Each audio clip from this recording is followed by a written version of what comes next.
السلام علیکم ورحمۃ اللہ وبرکاتہ۔ پیارے دوستو، آج میں آپ کو قرآن کریم کا ایک ایسا واقعہ سنانے جا رہا ہوں جو صرف ایک کہانی نہیں بلکہ اللہ تعالیٰ کی قدرت کا ایک منظر ہے جسے سن کر انسان کے رونگٹے کھڑے ہو جاتے ہیں۔ یہ واقعہ ہے حضرت عزیر کا، جنہیں اللہ تعالیٰ نے 100 سال تک وفات کی حالت میں رکھا اور پھر دوبارہ زندہ فرمایا۔ یہ واقعہ سورہ بقرہ آیت نمبر 259 میں بیان ہوا ہے، لیکن آج ہم اسے صرف سنیں گے نہیں بلکہ محسوس کریں گے۔ سوچئے، ایک سنسان راستہ، خاموشی ایسی کہ اپنے سانسوں کی آواز بھی سنائی دے۔ حضرت عزیر علیہ السلام اپنے گدھے پر سوار سفر کر رہے ہیں۔ ان کے پاس کچھ کھانے پینے کا سامان بھی ہے۔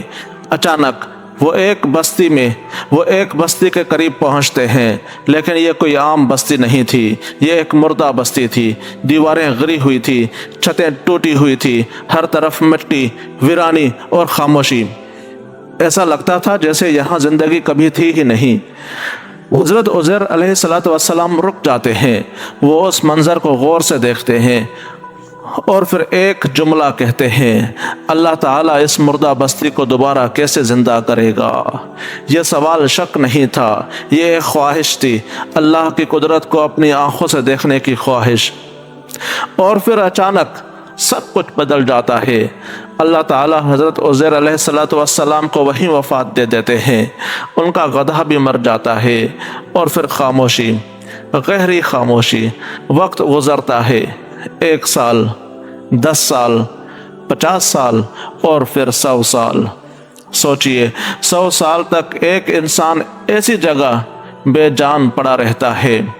دن رات بدلتے رہے، موسم بدلتے رہے، نسلیں بدل گئی، لیکن حضرت عزیر علیہ السلام وہیں خاموش۔ پھر اچانک اللہ تعالیٰ حکم دیتے ہیں، حضرت عزیر علیہ السلام دوبارہ زندہ ہو جاتے ہیں، آنکھیں کھلتی ہیں، سانس واپس آتی ہے اور اللہ تعالیٰ پوچھتے ہیں، تم یہاں کتنی دیر ٹھہرے رہے؟ حضرت عزیر علیہ السلام حیران ہو کر جواب دیتے ہیں، 1 دن یا شاید اس سے بھی کم۔ اللہ تعالیٰ فرماتے ہیں، نہیں بلکہ تم یہاں پورے 100 سال رہے ہو۔ احساس صرف چند گھنٹوں کا، یہ ہے اللہ کی قدرت۔ پھر اللہ تعالیٰ فرماتے ہیں، اپنے کھانے اور پینے کو دیکھو۔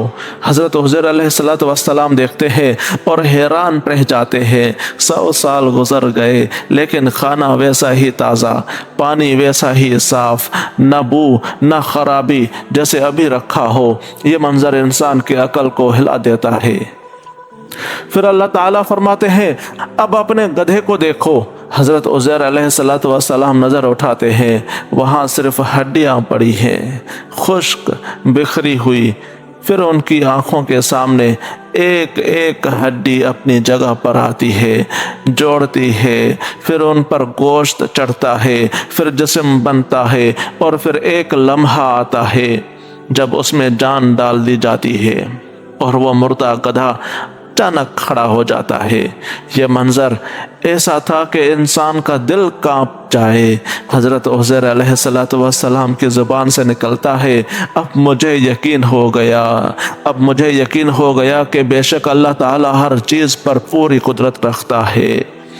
حضرت عزیر علیہ السلام اپنی بستی کی طرف لوٹتے ہیں، لیکن سب کچھ بدل چکا تھا۔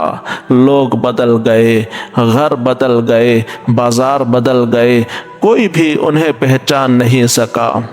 ہر شخص حیران تھا، یہ کون ہے؟ روایات میں آتا ہے، ایک بہت بوڑھی عورت نے انہیں پہچان لیا۔ لوگ جمع ہو گئے۔ حضرت عزیر نے بتایا کہ اللہ تعالیٰ نے انہیں 100 سال بعد زندہ کیا ہے۔ لوگ سن کر ساکت رہ گئے اور پھر سب نے اللہ کی قدرت کو مان لیا۔ یہ واقعہ ہمیں جھنجھوڑ دیتا ہے، یہ ہمیں یاد دلاتا ہے کہ اللہ تعالیٰ کے لیے کچھ بھی ناممکن نہیں۔ موت کے بعد زندگی بالحق ہے، موت کے بعد زندگی بالکل حق ہے۔ ہماری عقل محدود ہے لیکن اللہ کی قدرت لامحدود ہے۔ پیارے دوستو، جس اللہ نے حضرت عزیر علیہ السلام کو 100 سال بعد زندہ کیا، وہی اللہ قیامت کے دن ہمیں بھی زندہ کرے گا۔ تو کیا ہم تیار ہیں؟ کیا ہم نے اپنی آخرت کے لیے کچھ کیا ہے؟ اگر یہ واقعہ آپ کے دل کو چھو گیا ہو تو ویڈیو کو لائک کریں، اپنے دوستوں کے ساتھ شیئر کریں۔ اللہ تعالی ہمیں قرآن کو سمجھنے اور اس پر عمل کرنے کی توفیق عطا فرمائے، آمین۔